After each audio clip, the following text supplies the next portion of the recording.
Like all 8-year-olds, I treated my birthday like the most important day of the year. You go months before the day picking exactly the right classmates to give invitations to. However, this year, my mom wanted to go all out.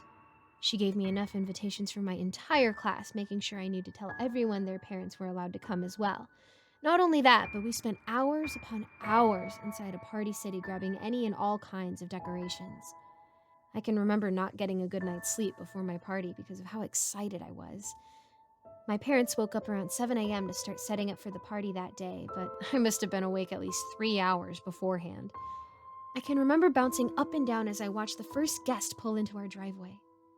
Jump forward a couple hours, and our house looked more like a circus. Kids from my class, their families, and my family all eating, drinking, and laughing. All of my friends treating me like a celebrity as they all gathered around, begging for me to open their gift first.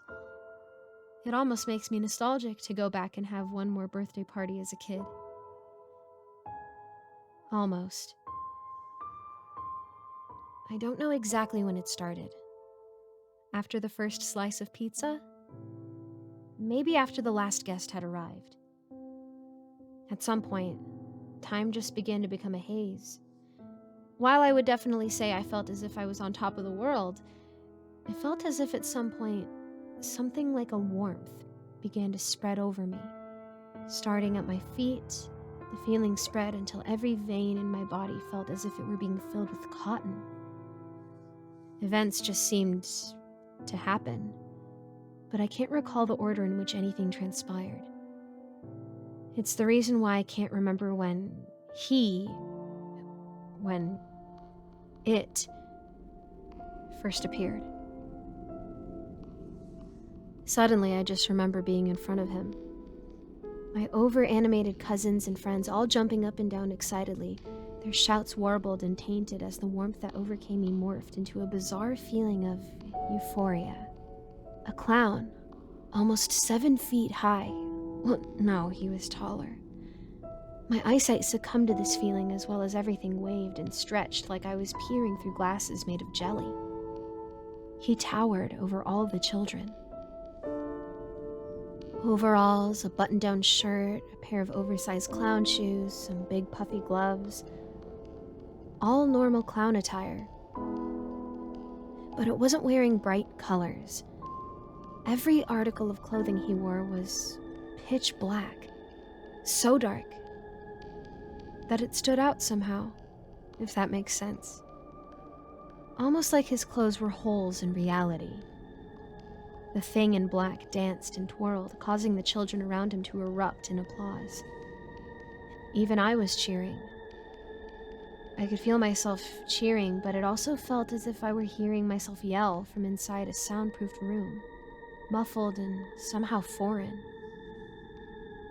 I can't speak on how long it felt like this. Was it minutes? Hours? I remember my body walking around my house, watching everyone mingle. Every turn felt like it was towards the clown. I'd turn left and he'd be sitting at a bench talking with an adult. I'd turn right and he'd be applauding as a young cousin of mine swung wildly at a piñata.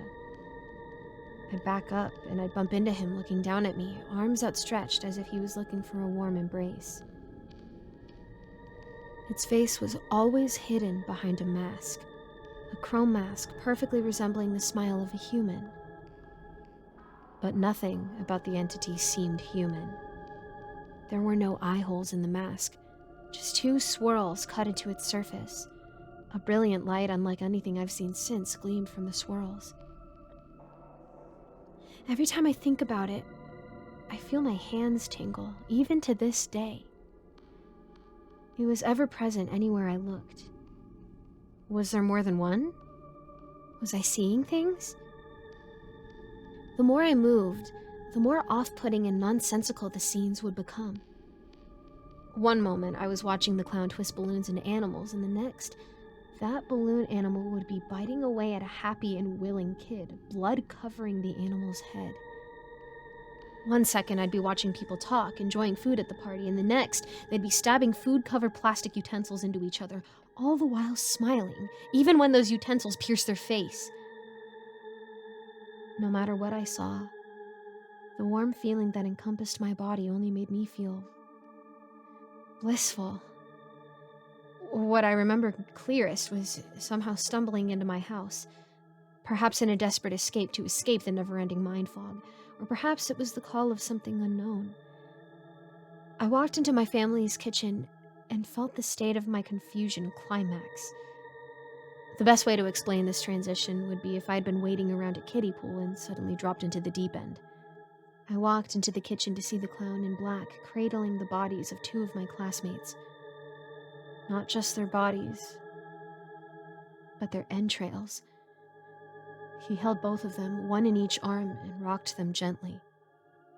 Both had been disemboweled, their entrails wrapped around them like macabre swaddles. With the carnage in front of me, I should have been afraid for my life. I should have screamed, should have ran. Instead, I could only smile. It felt as if what I was seeing was the most beautiful thing I had laid my eyes on. I could only walk closer. I felt a pain spread across my face as my face moved to form a grin far wider than it was capable. My skin stretched gaunt over my face, my eyes pulled unnaturally open, tears forming but not flowing. My eyesight faded in and out until the morbid scene in front of me disappeared. The next thing I know, I'm hanging from a tree. I looked up and hundreds of strands of party strings are around my hands, tying me to a branch. All around me, my friends and family all cheer and point at me. I look over the crowd, some covered in blood, some actively bleeding from several wounds. In front of the crowd stood my parents. My dad had his face painted in blood. My mom was smiling, but where her eyes should have been, there were 2 gaping holes. My mom was smiling, but where her eyes should have been were 2 gaping holes leaking a thick rainbow fluid. They hug and smile at me as I feel 2 icy hands wrap around my neck. I feel them squeeze tighter and tighter. Like a shadow, the thing in black shifts into my vision, its hands around my neck. I stay conscious. I'm smiling wider and wider, staring into this clown's face. That chrome mask reflects my happy expression, the glow from those spirals overtaking me. I can feel myself slipping somewhere. Is it my mind? And I'm sliding somewhere. I feel the clown's grip tighten and tighten until it feels like my neck is the size of a pipe cleaner. I feel the clown's grip tighten and tighten until it feels like my neck is the size of a pipe cleaner. And then I'm in my room. No feeling of confusion or euphoria. Just me.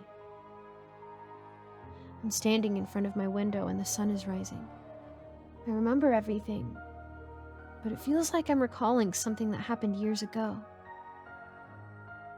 I smell breakfast, the sweet smell of bacon in the air, and run downstairs to see my parents in the kitchen. The cleanest the kitchen has ever been, minus the cooking ingredients scattered around the counter. My mom turns to me smiling, her face uninjured and like it usually is. She tells me she hopes I enjoyed my party yesterday and that breakfast will be ready in just a bit. I nod, but turn and run to the window overlooking our backyard. I can see a few party streamers here and there, but other than that, the backyard has been completely cleared. Was it a dream? Surely it was. But if it was all a dream, why did it all feel so real? As I eat breakfast with my parents, I ask them where they got the clown from. They looked at each other and then back at me. My dad exclaims that they didn't get a clown for the party yesterday, but if I want one next year, I would just have to ask. My heart jumped, but I tried to push everything aside and not think too far into it, but then I noticed it. A dark spot in the middle of my vision wherever I looked. I wipe my eyes, trying to get rid of it, but it stays. I tell my mom, and she makes an appointment with my eye doctor on Monday. When we get there, the doctor says I have something called solar retinopathy. Says I have a small hole burned into my retina like I've been staring at the sun or into a bright light. Suddenly, the image of that chrome face with glowing spirals for eyes pushes itself into the forefront of my mind. tell myself over and over that it was a dream, but I know it wasn't. From my permanently damaged vision to my 2 missing 8th grade classmates that were never found. The same 2 that I'd seen the thing cradling. I know it wasn't a dream from the injuries and scars I see on some of my friends and family that were at my party. I'd ask them where they got the scar from, and they simply go blank for a minute before saying they can't remember. I'm 28 now, and I've started seeing him again. It only happens on my birthdays, but he's always there. Always at the far ends of my peripheral vision, but always there nonetheless. That clown in black.